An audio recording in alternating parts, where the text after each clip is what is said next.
പാതിരാത്രി നബി സല്ലല്ലാഹു അലൈഹി വസല്ലമ തങ്ങൾക്ക് വുളു എടുക്കാനുള്ള വെള്ളം കൊണ്ടുകൊടുത്ത സ്വഹാബിയാണ് റബീഅത്ത് ബിൻ കഅബുൽ അസ്ലമി റളിയല്ലാഹു അൻഹു.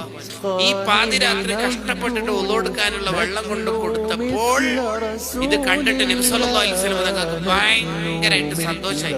എന്റെ ശിഷ്യൻ, എന്റെ സ്വഹാബി വലിയ ത്യാഗം സഹിച്ചല്ലോ എന്ന് ഓർത്തിട്ട് തങ്ങൾ എന്നെ ഒരു സമ്മാനം കൊടുത്തു. എന്താ സമ്മാനം എന്നറിയാം?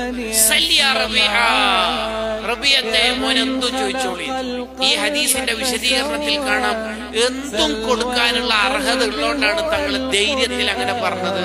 ബുദ്ധിമാനായ റബീഅത്ത് ബിൻ കഅബുൽ അസ്ലമി റളിയല്ലാഹു അൻഹു ചോദിച്ചു. എന്താ ചോദിച്ചേ? സ്വർഗം. എല്ലാ സ്വഹാബിമാരും സ്വർഗത്തിൽ തന്നെയല്ലേ? അസ്അലുക മുറാഫഖതക ഫിൽ ജന്ന, തങ്ങളെ കൂടെ സ്വർഗത്തിൽ ഒരു സീറ്റ് കിട്ടണം എന്ന് പറഞ്ഞാൽ തങ്ങളെ കാണുന്ന വിധത്തിൽ ഒരു സ്വർഗ സീറ്റ് കിട്ടണം.